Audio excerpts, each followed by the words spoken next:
Welcome to this edition of the Million Dollar Mastermind podcast. This is where we pick the brains of high achievers from all walks of life and get their hard-earned, real-world insights on winning. I'm your host, Larry Weidel. I'm talking with Sharon Lechter from, I think, Phoenix, Arizona, that area. Is that right? That's correct. Scottsdale, you bet. Oh, Scottsdale, yeah. And northern Scottsdale, I used to go out there all the time, well, for a lot of reasons. But anyway, a fun place. What I remember about that place, I bought more jackets and heavy sweaters out there because I never took anything other than, I thought, I'm going out there where it's hot. From Phoenix, you can get to the mountains and snow ski in a couple of hours. You just never know what the weather's going to be like. But right. But that, in the desert kind of gets cold in the evening at night. You don't expect that if you're not from that area. And I never remembered it. So I would fall into that trap every time. So how long have you lived in Scottsdale? 32 years. Really? Mm-hmm. You've got to be one of the veterans now. Oh, it's like we're natives, of course. It was a very different town back then, but we love it here. It's an easy place to live. Why did you choose that place? Well, we had been in Wisconsin. My husband is a well-known intellectual property attorney and became kind of established a model for creating intellectual property practices within large firms. And so he was recruited down here to do that for a firm in Phoenix. So that's what actually brought us here. And at the time, Phoenix was considered Little Silicon Valley, very conducive to research and development. And since his background is a patent attorney and licensing, it was a perfect opportunity for him. So you have seen that place absolutely explode. And what area of town do you live in? Well, we lived for the first 31 years in Paradise Valley, right by Scottsdale and Lincoln, if you're familiar with the area, and loved it. It was a beautiful home. We loved where we were. And then a year ago, we moved a little further east in Scottsdale, out on Shea.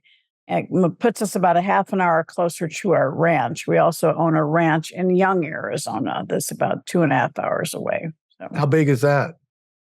We have 300 acres that are deeded and 42,000 acres of grazing rights in the Tonto National Forest. So, wow, that's impressive. It'd take a while to fly over that, even in a helicopter, I think. Yep, we run Black Angus cattle there. So it's a working cattle ranch. And then we also have a hospitality side. So it's a guest ranch. People can come stay. We have a big, beautiful lodge. And it's, go to cherrycreeklodge.com. You can see a little bit more about the ranch. cherrycreeklodge.com. So the public can, you bring the public in? Yes, you can go online to cherrycreeklodge.com and you can rent a room. You can rent the whole place. We have weddings, retreats. It's a little piece of heaven. It's totally off the grid. Yeah. All solar power, our own water. So it's really a little piece of heaven. Now, did you get that going as a long pent up desire to have your own place out in the country or to get into cattle? Cattle is a big thing and a lot of entanglements. And this, after a life of travel and go, that's a big project you bit off for yourself. And so why'd you do that? Well, Mike and I have been married for 43 years, and he always wanted a survival property. So we were out looking for 10 acres somewhere, and now 18 years ago, we found this place, and we both fell in love with the history. And the history is the place of one of the deadliest feuds in American history and the Pleasant Valley War. If you remember old Westerns where you saw the battles between the cattle ranchers and the sheep herders, that was from this property. Yeah, the big corporate cattle guys against the little guys, that was this particular war. And so we love the history, wanted to maintain that. And so we actually bought it the day we saw it. And it was a whole lot more than what we were looking for. We were looking for 10 acres somewhere. We ended up at 300 acres and 45,000 acres of grazing rights. And so we became ranchers overnight because of that. And my family background was in farming. My parents both were raised on farms. But my husband was a city boy, so it was kind of interesting. And he's now Cowboy Mike. He loves it out there. We've owned it for, like I said, for 18 years. And because of what I teach, financial response, I said, we've got this large piece of property now. We need to make it an asset. Yeah. And so we became ranchers and we built the lodge and we use it as a income producing hospitality. Yeah. And the one thing you don't want for Christmas is anyone to give you any sheep, I guess. 'Cause the die has been cast in favor of the ranchers, Yes. the cattle. So in terms of anybody interested in restarting that war, they're going to have Oh, it is. The feud is still alive and well. People who live up there. It's the Tewksbury's versus the Grahams. We bought the Tewksbury Ranch. And in fact, our ranch manager lives on property that was owned by the Grahams. So it's just it's a comical because we kind of keep the feud alive and well. Wow. Wow. Let's let people behind the scenes. You are a high-level financial mentor and working with brands like Disney and Time Warner. I'm going to read off some of the bullet points here.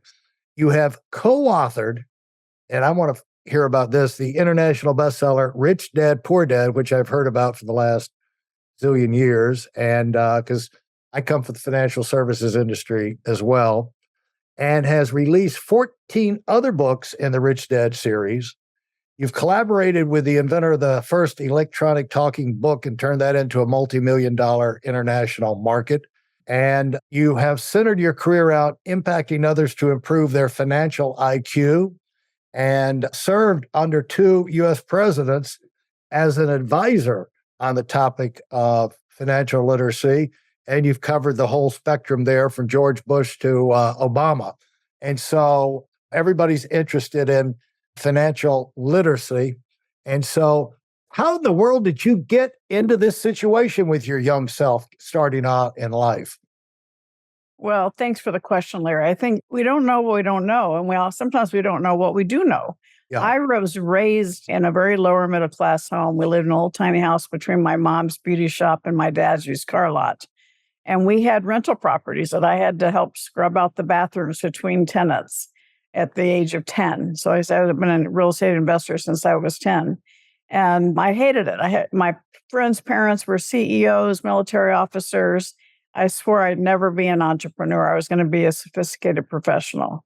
And so I was the one of my family, first generation to go to college. I was the only woman in my accounting classes.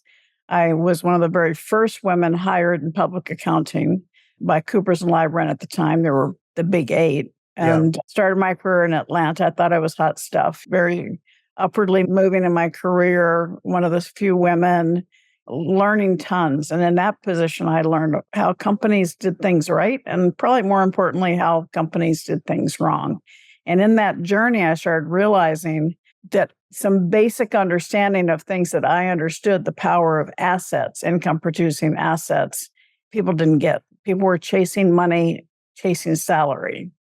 And at the ripe old age of 25, my parents looked a whole lot smarter to me. And I realized that I'd been given this gift of financial education that most people didn't get. And I actually had a call from a client inviting me to go with him. He was getting a company out of bankruptcy. And I went back to my condo and did the old pros and cons, because this was before PCs or cell phones, a yellow legal pad. Right. And it didn't help me a bit because I could argue both sides, because I was very successful in my career, but not in control of my life.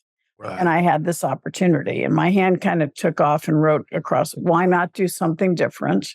Why not take the road less traveled? Why not solve a problem, serve a need? Why not go where you've never been before? And so I made the decision to leave public accounting. If you're looking down the road at that moment in your life, I don't know if you verbalized it, but probably, at least subconsciously, you felt like you were going to be doing more of the same, that you'd learned quite a bit.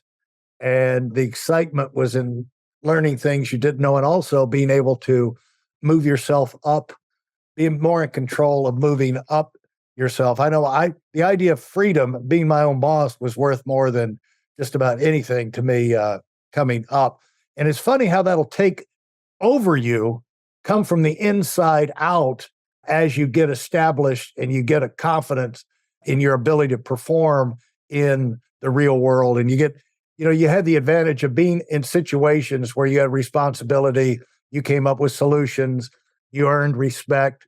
And then it's like, okay, I can do this. And so it's still a gut wrenching thing in a sense to walk away from those things, security and things to the unknown many times, unless you're terrorized where you are. But if you're not terrorized and you're going from good foundation to something that could be even better, you got to think about it a little bit, don't you? Oh, it was. I mean, my parents thought I was crazy, but it was for me, it comes back to that question, why not? And that's still a mantra of mine today. Why not do something about it? Something gets me mad, I start a new company. It's one of those things. It's just been a part of my DNA. And it was probably still to this day the worst business decision of my life. I got up to New Hampshire where the company was and ended up finding all kinds of corruption. So I was like 26 years old, afraid I was going to lose my newly minted CPA license. And I was terrified of not knowing what to do. So I knew I had to leave. And I actually went to go away for a couple of days to try and center myself, to figure out what my next step was. And when I came back, that company, as I mentioned, was in bankruptcy. So there was quite a bit of litigation. I wasn't part of that. So they waited for me to get back for them to do discovery in this lawsuit. And that's when I met Michael Lechter. He was there. He was on the other side of the lawsuit. He was doing discovery and was selected to come into my office to do there. So we literally met when he was in my chair going through my desk drawers. So we comically tell people we met when he was going through my drawers, which was a true statement. And it was love at first sight. And that was 43 and a half years ago. So, well, congratulations and on all fronts. So when let's just say before that, up to the time you decided to move out on your own, had you been burned? I mean, had you gotten responsibility and dropped the ball and had some comeuppance, let's say, in your early career in the CPA firm, or is it just a matter of doing the work they gave you every day? And did you have some bad or unfortunate learning experiences, or how did the progression go when you got into the CPA? well, I mean, there were things that happened that I share with people but I really like to add more to it because I was a woman in a field that was primarily male oriented. So, There you go. and many of my audit clients were in little tiny towns in Georgia. So I tell the story. I did one that was a calcite mine, and that's the white powder on chewing gum, right? So I was in charge of that audit, and I went in, and the guy was big, heavy behind his desk with his big stogie, and he saw me, and he says, I don't need no secretary and I don't need my windows washed. So I don't know why you're here. And so I tell people at that point in time, you can make a decision. Do I combat or do I just confront? And so, and I said, well, it's a good thing, Harry, because I don't do windows and I'm a lousy secretary. But if you want to maintain that loan with your bank, you and I are going to become good friends. And so a lot of it is learning to have backbone and not combative, but be strong in your position. And we ended up becoming great friends. And then one of the reasons I made the decision to leave public accounting was that I was in this group of people that were hired, the only female, and I got a wonderful raise, and they said, you really deserve to be a manager.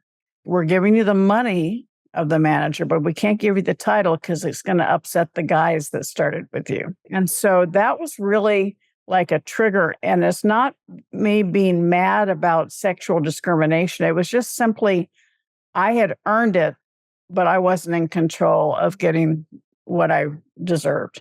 And Right. so that was a trigger. And then it was like the week after was when I got a call from a client where I said, okay, I'm tired of not being in control of my life. I am a lousy employee and I need to be in a position where I can control my destiny. Yeah. And of course you have magnificently, but I'm curious, did your parents always make great financial decisions when they were buying those houses and accumulating those rental properties? Or did you live through some tough times or some reversals there too? Because the real estate market is always a crapshoot. Ground rules change all the time. So yeah, we had some tough times. I have a sister 4 years older, and she went to a private college in Georgia. It was very expensive. So I remember my parents concerned about With some weeks we had vegetable dinners all week because they were conservative. But my father was just a brilliant money manager, and we had multiple rental properties. He owned orange groves. He always believed in cash flow. We would sit at the dinner table and talk about assets, cash flow, appreciation. Really? And some of his orange groves are now where SeaWorld is, right? So he was a man before his time, and he was not at all, didn't want to build an empire. He just wanted to build a foundation for his family. And he did. I bought a piece of property that was the last undeveloped part of Winter Park, Florida, if you're at all familiar with Florida. Oh, yeah. And so when he passed, we had this 30-acre piece right in the middle of the largest, most desirable area in Central Florida. And he was always looking to leave a legacy for my sister and I. So, pretty good decision. For those of you who are sick and tired of fooling around and are dead serious about wanting to move up fast, I've got something especially for you. I've combined the best insights from over 40 years in business and making $70 million in income and compressed them into a free webinar. That's right, it's a free resource. If you want to find out exactly what the concepts are that I use in coaching $1 million earners, register now at weidelonwinning.com. You'll discover the 5-part framework used by so many to reach their financial, personal, and professional goals. You can find that link in this episode's show notes.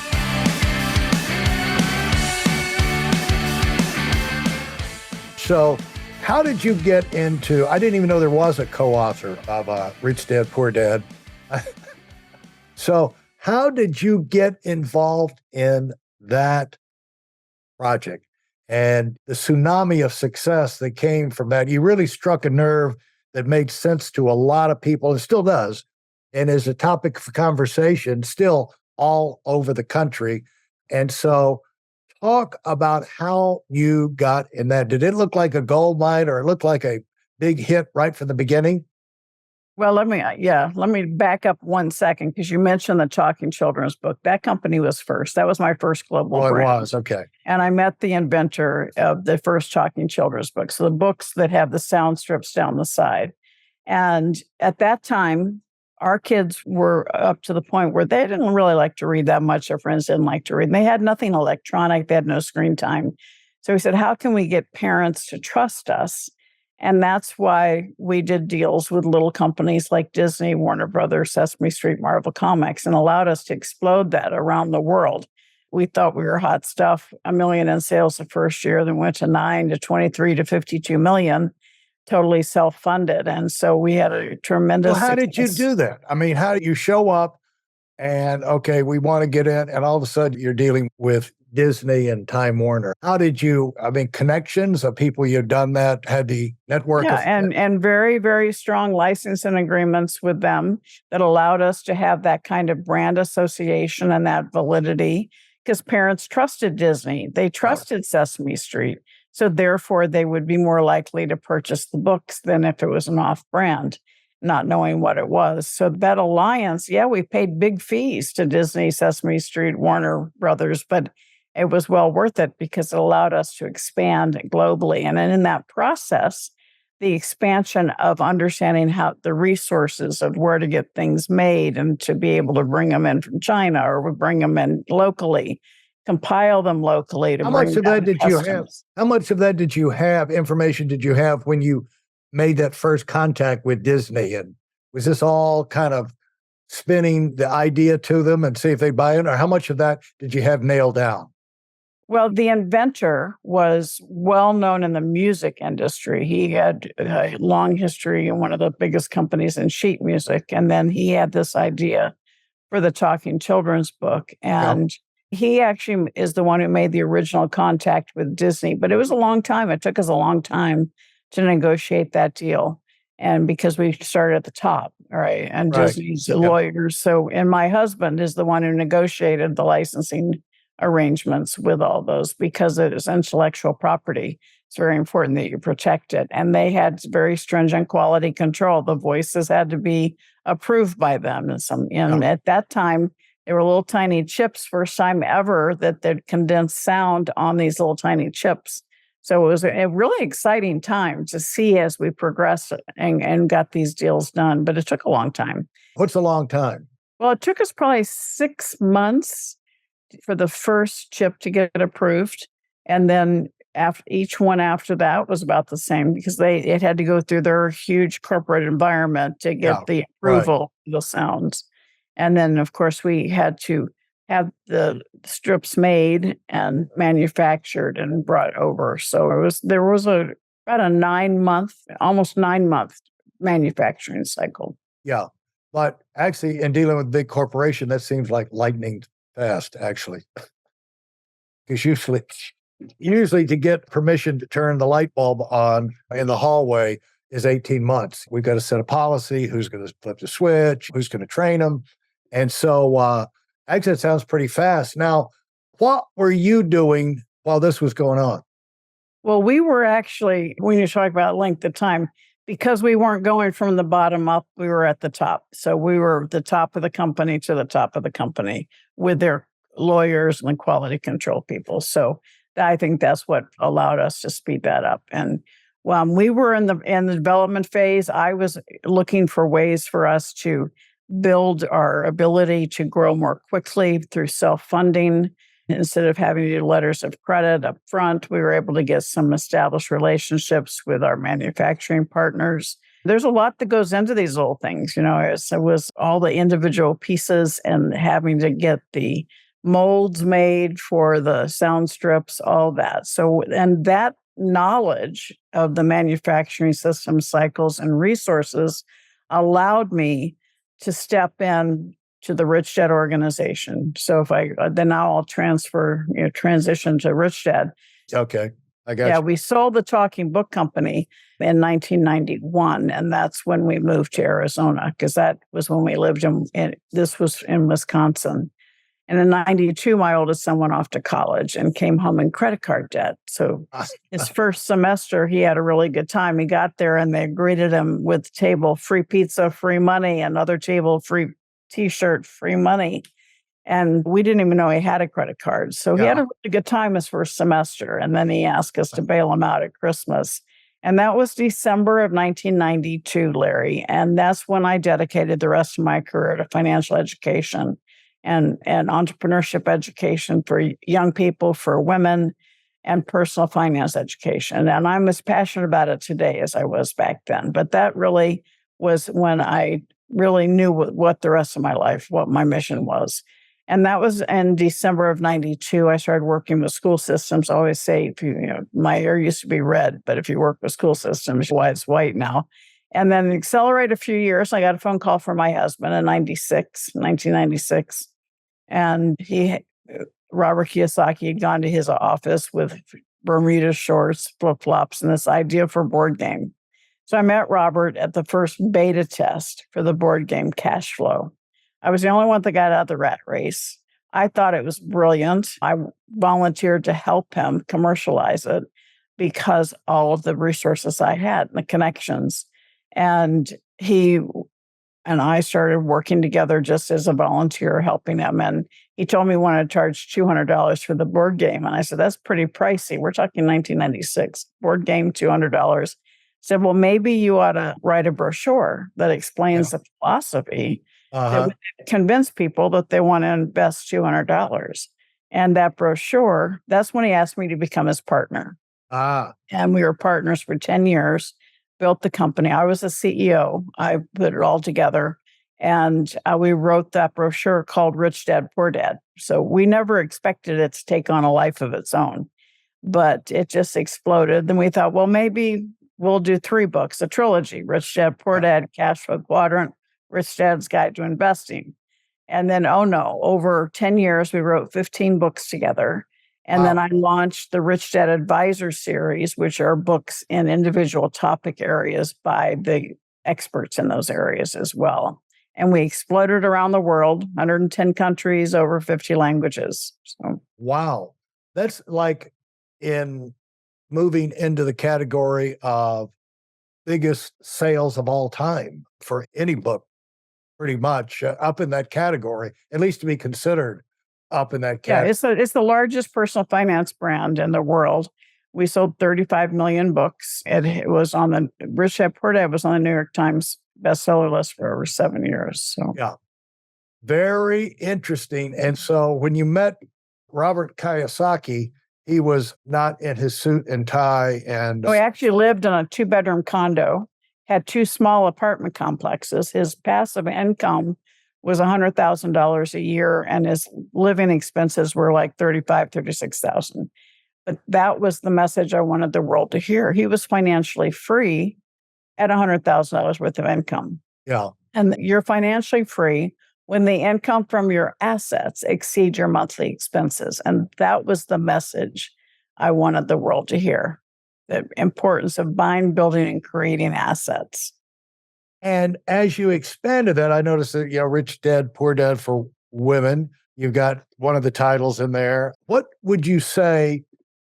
The message is pretty clear. What was the impetus behind, like, okay, we need to write a book on this as well, expanding it? How did you get into the expanding the series? Well, typically we created the first trilogy, which was really the Rich Dad Poor Dad, the basic parable. And then we had Cash Flow Quadrant, the way you think about money mindset, and then Rich Dad's Guide to Investing, thinking that we covered all the bases. But then we had people coming to us wanting more and more. And so we just started pretty much a book a year, almost every 9 months on various topics. And was retire young, retire rich, don't quit your day job. There's things before you quit your job. There's lots of different topics that we covered that added to the arsenal and to the library of the Rich Dad organization. How does this thing expand to where you're in all that many countries? Is that a natural progression? I mean, you get people calling you, or what? Yes. How does that? We were very fortunate early on when we actually first launched the book. We only printed 1,000 copies. And we had a friend in Austin, Texas that had a car wash. We sent a few books there. They would only take on consignment. And somebody picked up the book and read it. And he was a diamond in Amway. And he sent it to Dexter Yeager, who was one of the top dogs in Amway. Yeah. And I still remember him calling me and saying, I read this book. And I'm going, you did? Because we really had just done the launch and probably we printed 1,000. I still had 950. It was like we were just family and friends. And it's like, where did you get this? And it was amazing. And he said, yeah, I gave it to Dexter. And how many do you still have? I said, about 950. And he said, I'll buy them all. And so this was before Amazon, hard to believe. It was before the internet, hard to believe. And so the expansion of the Rich Dad organization was word of mouth, people talking about it all over the world. And we became the darling of the network marketing industry. It was never our intention, but it was because our message validated that industry. Right. And so that helped us also expand internationally. And the beauty of what I teach people, Larry, is the power of association, CEO to CEO. And when we needed to do infomercials, I didn't want to build all those systems. So Time Life came to us. And I said, if I'm going to do it, I'm going to do it with number one quality. And so they used their money, their people, their resources, and helped us develop infomercials that were the top selling infomercial for a couple of years. When we wanted to start Rich Dad's Coaching, I found the best coaching company that had the systems. And so I went there and worked with them to establish Rich Dad Coaching so that it would be answered the phone, Rich Dad Coaching. And the people that were doing the coaching were trained by us, and we had the ability to have quality control. And so it's, again, the way we expand is through the power of association, finding the best in class.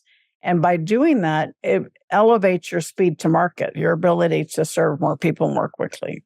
Yeah, I love those phrases, elevate your speed to market, best in class. That's what I've always been interested in, about 1,000 different things, and had very little time, but because of success in business, had the resources. So when I put my time in, I was able to maximize the results. But that best equipment, best person I could find in the world doing that I could get a conversation with. And that I found that you make the fastest possible growth. In fact, when I was learning how to play the banjo, I had a Grammy Award winning banjo player teach me. And just like that, I won't go into all of the things, but from skiing. Yeah, having the right mentor is so important. And so many people that are in business, they may even have a mentor, but the mentor's gotten them to where they are today, but may not be the right mentor to get them to where they deserve to be. Everybody deserves to play a bigger game. So that's another phrase right there. So how do you advise people? Talk about that system, that phrase you used earlier, CEO to CEO, or you like systems. Go and find someone who's already in that world and partner up with them or get them involved. Talk about that process. Well, the vast majority of business owners sell to consumers, so it's B2C. Yeah. So I make a sale, then I have to find the next person to make a sale to, then I have to find somebody else. And the power of association allows you to elevate your brand, elevate your standing, just like we did with the Talking Children's book by connecting with Disney. All of a sudden, we opened ourselves up to the millions of Disney lovers, which allowed us to impact more children more quickly. And so when we were publishing these books, I was able to establish relationships with publishers all over the world using their systems, their people, their technology, their distribution system to be able to translate the book into over 50 languages and get it into over 100 countries. I didn't do that work. They did. And so instead of just being B2C, which you want to be, you want to have customers directly. But if you can go B2B, CEO to CEO, at one time, right before I left, I probably had 5,000 people working for the Rich Dad organization, but only 17 were on my payroll. The rest of them were on somebody else's payroll. And so I managed them through CEO to CEO relationships, and that their CEO was managing the individual people, which is a much easier way to go. Plus, as I said, speed to market is everything, even more important today than back then. And so you find somebody who already got the systems, already got the technology, already have the opportunity for you to hit the ground running. It's going to get you to elevate your business much more quickly. Well, that's always been the ideal way to do it. That's why big businesses always partner. And that's why you see even the Googles, the Amazons, and they're buying these companies. They need to go in this world where let's just go buy that company, buy all the people running it, buy their brains, their experience, and it saves them experimenting. In other words, trying to figure out, develop their own people, get some ideas, go through all the stumble and fumble, then maybe have it go belly flop, and then it's all for another. Rather, you get something proven. These people know, finding people to know how to make things go. That's really the idea behind this podcast. It's like you want to hear things from people who know how to make things go. And because you got some thinking to do out there, you got a massive amount of working to do, but figuring out things that nobody's figured out before, especially you've never figured out, and getting the information you need, going through that process, the best way to figure that out is to hear from someone who's been down that road. I bet, now you really stumbled into, or you partnered up with a guy on the electronic children's book, and he was a well-known writer, whatever, and he had contacts at Disney. I bet you have not had things fall in your lap where you always knew the top guy. You always knew the best of the best, and it's just a matter of making a phone call and say, John, Mary, Jane, whatever, remember we met last week, got an idea for you. I'm sure you had to hunt and work your way somewhere along the way. Oh, absolutely. I've always had the power of association is not an easy thing to do. You have to figure out who's the right person in the right seat in the right chair that's going to be interested in what you have to offer, and you have to do your homework. Business is not easy. It's definitely a team sport, but you have to do your homework, and you have to make sure you're speaking to the right person. And that's, I have the personal success equation, which is in my first book with the Napoleon Hill Foundation. Yeah. And after I left Rich Dad, I had that opportunity to work with them, and it was called 3 Feet from Gold. And the personal success equation talks about your passion and your talent. That's all about us. Right. And that's what we're taught in school. It's all about us, do everything by ourselves. Right. But true success is times A, power of association, right? Who's on your team? Do you have a mentor? Do you have people on your team who are strong where you are weak? Making sure that business is a team sport. And then times A, taking action. How many times do we know what we're supposed to do? We just don't do it. And then plus F, faith in yourself, faith in what you're doing, faith that is needed and necessary, and faith that you will succeed. A successful business does one of two things: solves a problem, serves a need. That's it. And if you keep your eye focused on what problem you're solving, what need you're serving, that takes it outside of you personally, and surround yourself with people who share that passion, that have the strengths that you don't have the mentorship, that have been where you want to go, you're going to have the ability to have your success much quicker. And that personal success equation, you can get a free way to work out your own if you go to personalsuccessequation.com. It's free. It's a guide that I've developed. But when I start working with somebody, Larry, I share this on every interview, every talk, but I also use it with my clients because usually it's the power of association and that confidence that need the most work. Somebody's been successful and then they plateau. Yeah. And they usually plateau because they've stopped meeting new people. They've stopped networking. They've started growing their power of influence. Yeah. And so when you have the right people around you, the right people on your team, and that confidence isn't there, you have a bad day, they won't let you stay there. They bring you back up.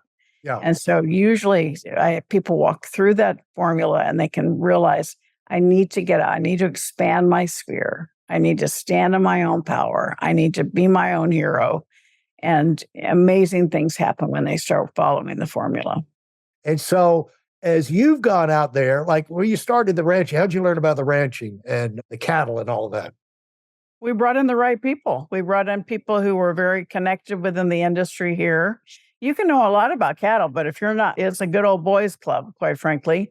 And people know each other. And they were considered us the rich people coming into this little town. Right. We were not well liked because they felt we were invading them. Yeah. And so it was like supporting the initiatives in the town, doing a fishing retreat for the kids, all that stuff, trying to elevate our goodwill within the community.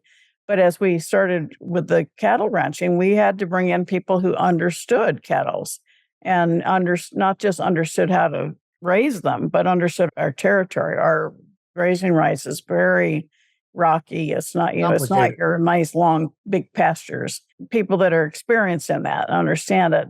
We had to bring somebody in that had a good relationship with the Forest Service to communicate and do our grazing plans. So yeah, there's a lot of technical side of it. And we brought in somebody who knew how to do that to work alongside us so that we weren't because we consider us city slickers, right? So we needed to bring somebody in that knew what they were doing and have them help support what our goals were. Yeah. And it's not that these people, it's not what they cost, it's what it's going to cost you if you don't have them involved. If you have to learn their lessons for yourself. Life is short. Life is too short to learn all the lessons yourself. Trial and error is the best teacher. That's what I say about having a mentor. Having a mentor is they've been where you want to go. They're going to steer you around those pitfalls, and they're going to open doors of opportunity. They're going to create powers of association that have accelerate your success. Yeah. And just like you said there, it's not just necessarily business or technical skill. It's like someone who knows the community, knows how they think, knows how you can come in and get through those hurdles and get to know people and make those fears go away. That's priceless. It allows you to get settled and get integrated in the community in record-breaking time. And they probably didn't have to have a college degree in that. They just had to live in the town and know everybody. And so how did you go about finding the people to associate with in this arena that was not your forte, not something you had a lot of experience with? And the point I'm bringing up here that I want to let people know is how transferable these skills are, Sharon. It's not just you apply it to business, to finance, or to whatever. It's being successful in any area of life. The same skills like power of association, things like that. Well, our strategy may change. Our strategy when we first went in was we wanted to use all local materials. We wanted to use all local people. We wanted to invest in the community. We wanted people to see that we were bringing in good commerce to the community. We quickly found out the local materials were not the right kind of materials. They were, inferior. And it's like, okay, I guess that's out. And then we found out one of the days we went up there and half the people at the bar were on our payroll. And so instead of working, they were at the bar. So, you get to the point where you have to understand, you got to find, yes, you want to support the community. You don't want to be the big bad wolf coming into the community, but you also want to make sure that you do it and do it properly and do it correctly. And so it takes management. It takes trial and error. We built a beautiful lodge. It took us 3 different construction companies to get it done. But that doesn't change who we are. We're continuing to support whatever we can do to support the community, but with our eyes wide open, as opposed to with our fingers. We're no longer doing things with our fingers crossed. So, but it's really important, no matter what you do, any new business you go into, you need to study it. You need to find the people that are in it. You need to see what they're doing that's correct. You need to see what they're doing and the mistakes they've made. And don't go blind, because that's just crazy with it. As much information as there is available today, particularly with the internet, when you want to do something new, somebody's already done it. So learn from them. Do the research. Get studied as to what the mistakes are, what those pitfalls are. Find a mentor to help you make sure it works. Well, the thing is that you had to do this. I mean, you did it, and I did it without the internet and all of this stuff at our fingertips. I asked one of the guys who had won they made some kind of blanket or shawl or scarf or something, and they won the most successful out of the Shark Tank for one of the seasons. And so they had come up with this thing you wrapped around, snuggle something, where you're on the couch while you're watching TV or something. I said, these 2 brothers who knew nothing about sewing or anything like that. And I said, they're out of Phoenix, I think. Anyway, or Scottsdale. And I said, where'd you guys find out how to get these made? He said, Google. He said, I typed it in within 5 minutes. There's a plant an hour south of town. And boom, boom, boom. We went one phone call, one trip, one prototype, and we're in business. But it wasn't like that in the early days. So when you sort through and find people, I always start as far up close to the top there is and work off of that. How do you go about finding the people to model and to follow them? Because a lot of the people will write books like you, where you are at this point. You've written a lot of books. You've got the information out there. You're on podcasts. You're probably on YouTube and things like that. So you can narrow down your search. And a lot of times you find people talking on exactly the subject that you're interested in if you'll go digging for it. How did you go about it, narrowing down someone if you just don't know who is the person to get? Well, you do your research, you have those conversations. And one of the biggest things, Larry, is I teach a negotiation class, because if you're the little guy and you're with a big company, you have to figure out what the chain of command is. Yeah. So sometimes it's not the person in the room that you're with. You need to know who's not in the room. That's the decision maker. Yeah. And it's important to understand that. And part of that is just getting to know the people, asking the right questions, listening, finding out what their goals are, both personally, professionally, and corporately, so that you have the opportunity to create a plan that's going to answer their goals. Yes. So many times we're so enamored with our goals and we don't research and find out how we fit into what they want to do. Yeah. And it's really important to do that. And as you're negotiating, the other thing is to know that when you're in contract with somebody, when you get a deal, you have to be very careful about the contracts that you sign. Everything that you want needs to be in that contract, because that person on the other side of the table may not be there next year. Right. But you still will. And so, we had this experience with a publishing contract. We had a publishing contract, and we don't do a traditional. Mike and I actually kind of upended the publishing industry into the first joint venture type of deal with Rich Dad. And so I negotiate that I have the opportunity to speak to every different department so that we can move forward on marketing plans. And nobody gets that except me. And so I put that into the agreement. And I put into the agreement that every year there's a certain amount of money that they agree to put into merchandising, into advertising. Yeah. And again, no, the company had never agreed to that. And so we're 3 years into our contract and that person's gone. And so all of a sudden, the new guard is going to, well, and I said, I need to talk to you. So, no, you can't do that. I said, yes, I can. And I said, and I believe you guys are in default because you have not spent the money we agreed to for marketing. Well, we would never agree to do that. And I said, read the contract, right? Yeah. So they had to go back and look at the contract. So it's very important when you're the little guy to make sure you're very clear on what your expectations are, very clear on how you're going to communicate with them, very clear on what their roles and responsibilities are. So, because again, that person is more than likely not going to be in that chair. It's going to be somebody new, and they're not going to have a clue unless it's in writing. So, yeah. Well, how did you, for example, something seems like it's out of the purview of what you were doing, all of a sudden decide we're going to have the best coaching company in the world come represent us? How do you go about finding, and by the way, is the best coaching company then the same one today, or is there a turnover in that? Well, I haven't been with Rich Dad since 2007, Larry, so I don't know who they're using for coaching right now. But when we decided we wanted to go into coaching, I started a research project of my team looking at all the various coaching companies out there. And we made site visits and we went to see what they were doing. We went to see what their software program was, how we could monitor it, how we could make sure that we could listen into the coaching calls, how we could train their people. So we had things that we needed. And so we talked, I think, gosh, hard for me to remember how many companies I talked to, but probably 4 or 5. And so then we worked through that process to the point where we were down to 1 or 2, and it was just negotiating what the deal was and understanding that they got what they wanted and we got what we wanted. And it was a great relationship. So they had the software developed for the call center. They had the actual software programs for people to do the coaching on a regular basis, and the ability for me to call in and listen in to our coaches to make sure they were doing what they wanted to. So that program worked very well. And there are other clients that use them for coaching. I interviewed them. So it's just a matter of doing, just like buying a piece of real estate, it's all due diligence and figuring out whether you have a compatible brands that can support each other.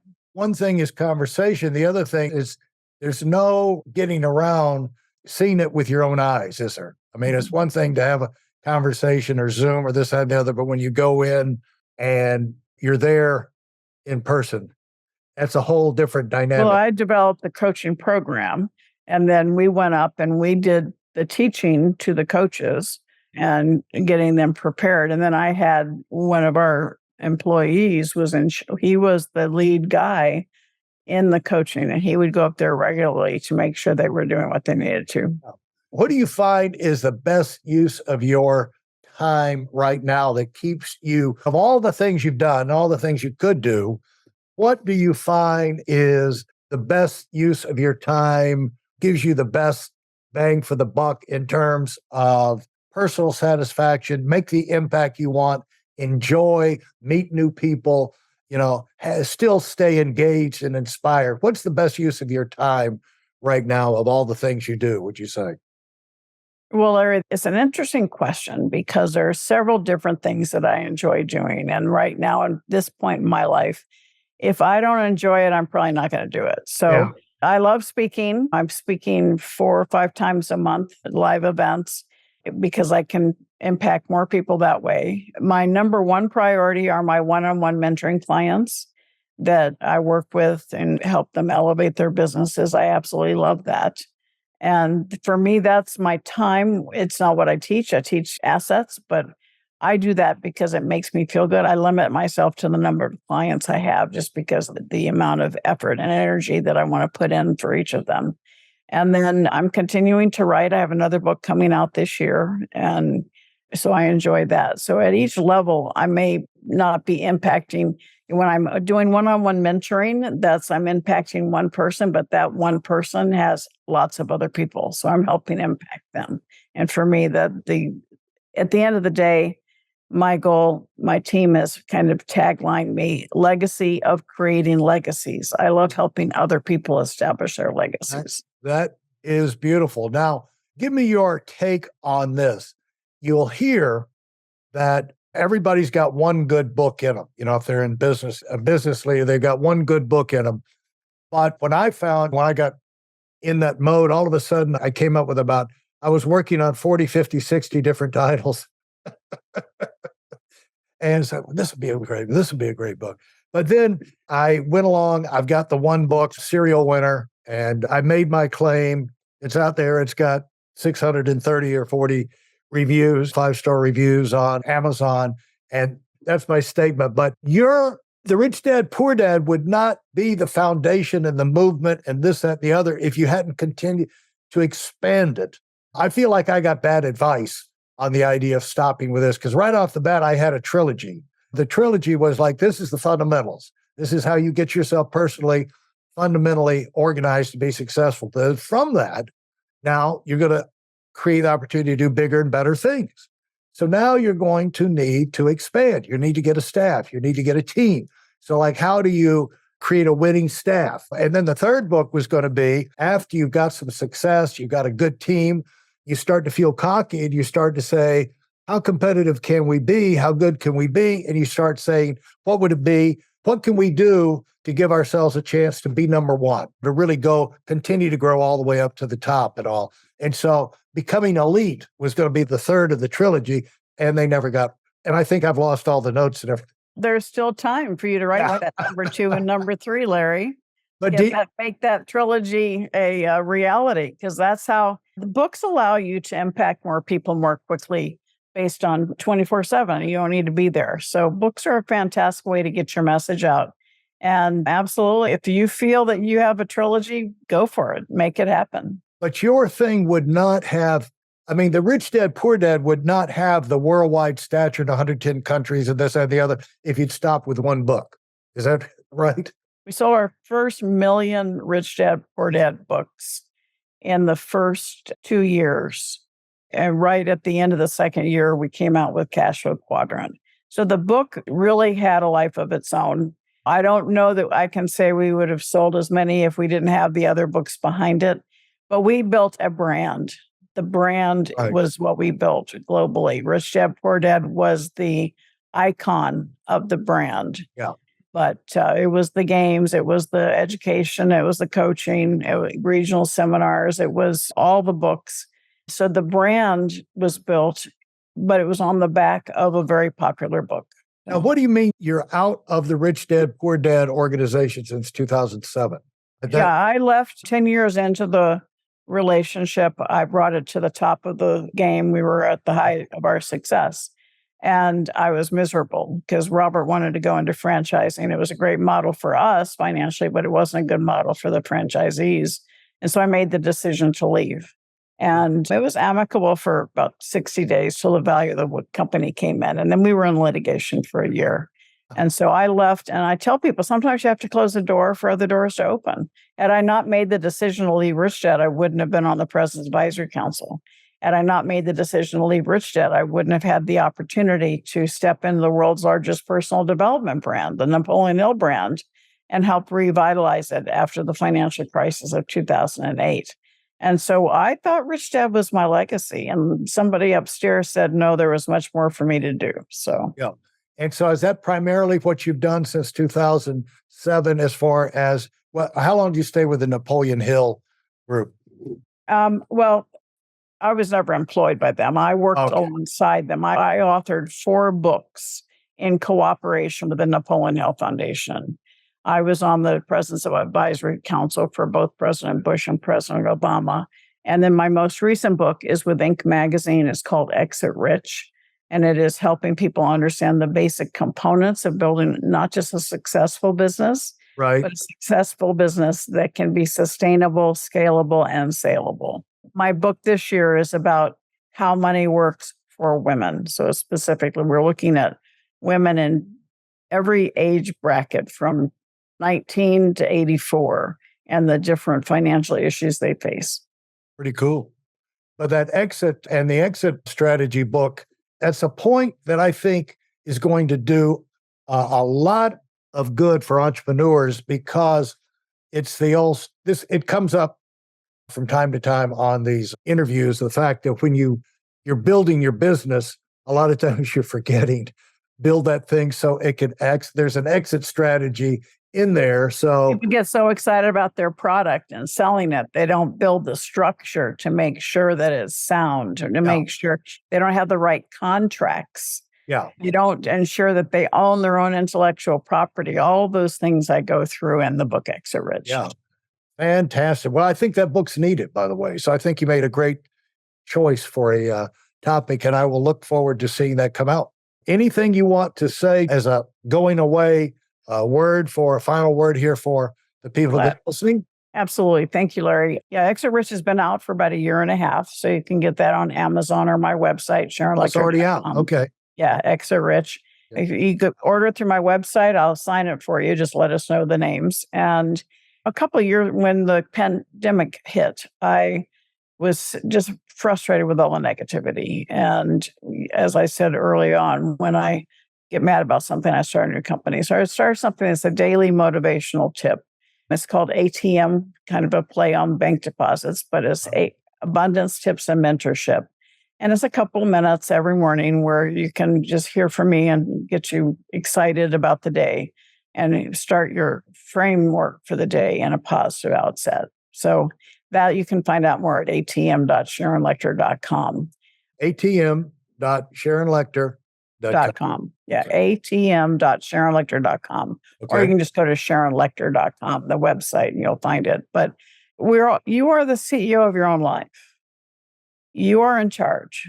And so we have 3 things we can control: our thoughts, our words, our actions. Yeah. And we're all where we are today because of the choices we made before today. You want something different, you want something better, you want something more. Just start making different choices. Yeah. And think and be very guarded about your thoughts, your words, and your actions. Yeah. And the follow-up on that is to admit that the circumstances you're in, there may be some circumstances you're in that you're not happy about, and you've got to trace that back to say, what did I do? What decision did I make that got me into this situation? What can I learn from it? Because that's how we all improve. So, yeah. Sharon, this has been absolutely fantastic. You've been very kind, generous with your time, and hopefully we'll get a chance to talk more in the future. And I'm looking forward to your new book. Well, thank you, Larry. I appreciate that. I appreciate the opportunity, and thank you so much. All right. I will want to get out to that ranch sometime. CherryCreekLodge.com. All right. Goodbye. Have a great afternoon. Thank you for listening to this episode of the Million Dollar Mastermind podcast. Commit to your personal and professional evolution with our free training video. It's designed not just as an educational session, but as a transformative journey for those bold enough to aim for the stars. This isn't just any webinar. It's a roadmap to achieving the extraordinary. It's tailored for those who dare to dream big, and yes, it is completely free.